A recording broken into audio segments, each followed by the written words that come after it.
Rocking with pettyblog.com. I can't be on the petty blog.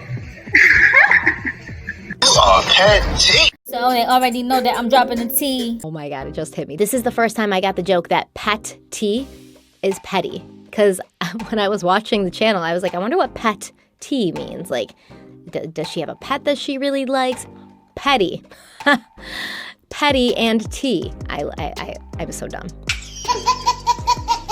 So let's get right into it. Shanquella's mother believes that what happened to her daughter was premeditated, especially since her so-called best friend, who we now know was actually her enemy in disguise, was seen on camera calling her body a dead one, which he posted to her Instagram stories before she was allegedly murdered by them. Sources claim that this is Khalil Cook recording Shanquella while she's asleep in the hammock, and he said, "We got our first dead body. Body, body, body. We got our first dead body.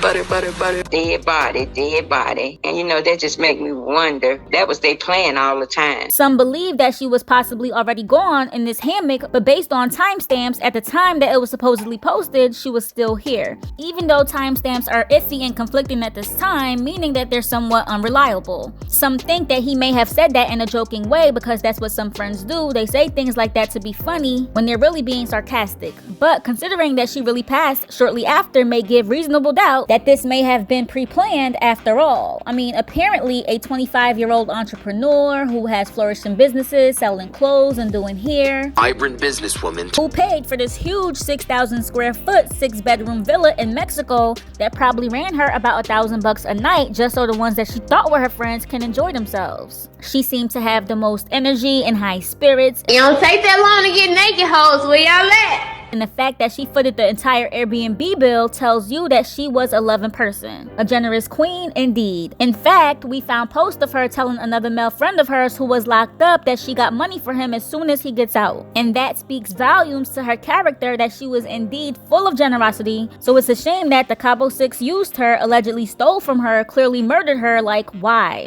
What was the reason? Again, there can never be a valid reason ever, but to me it just screams jealousy. Remember when Shanquella reposted that men be jealous of females' lifestyles too? Well, it seems like Khalil, who is allegedly the mastermind behind it all, may have been big jealous of her. She sold clothes, her business was doing well, he copied her and started selling clothes too, but his, on the other hand, wasn't doing well. He actually had his longtime friend Nazir model some of his clothes, which is interesting. I just wanted to point that out, okay? But yeah, how can he do this to someone who let him get close to her, her family, her resources, and everything? Can one's jealousy run that deep? Was her being Quella the boss that bothersome to you? Come on, man. But I do understand though that envy is real, and sometimes no matter how good you treat someone and how much you help them, they're still going to hate you. In fact, sometimes they hate you even more the more you help them, and that's why some people choose to be cold. If you look into a lot of people who were murdered, they literally were murdered by someone that they loved, trusted, or helped out. And trust me, I have watched a lot of crime stuff in my time, and I'm telling you, the people who are most helpful to others for whatever reason sometimes get violated or off by the exact person or people that they helped. And Shanquella literally bent over backwards for this group of people. Like, they're all at a big age of mid-20s, and she paid for where they laid their heads at when she really didn't have to at all. There's a saying that goes, no good deed goes unpunished. Well, it's true. She did a good deed and helped the Cabo Six get to a beautiful villa to bring some joy to their lives, and in return, they allegedly ended hers. But they for sure left her, that's a fact. The entire group came back from Mexico, leaving her daughter's body there. Can you imagine going out the country with 6 people, but all 6 of them left you for dead, literally? Unimaginable. You at least fight back.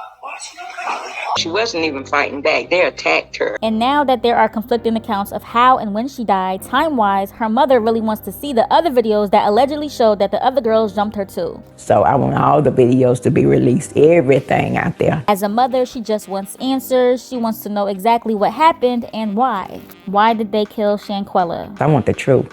what happened to my child. But all in all, the point is her mother does believe that this was all premeditated based on this video alone. We got our first dead body. That was they plan all the time. But do y'all think that based on the videos of her walking around looking for them in a 6,000 square foot villa and them hunched up together on one side of a huge villa, leaving her by her lonely while they allegedly plotted, to her later being beat on, refusing to fight back, to this video of him saying that they have their first dead body, which allegedly took place before she was murdered, prove premeditation? We want to know your thoughts, so leave them below, and don't forget to like this video, share this content, and if it's your first time here, be sure to sub to this channel for more. And be sure to also hit that bell to join the notification gang. PettyBlog.com signing out.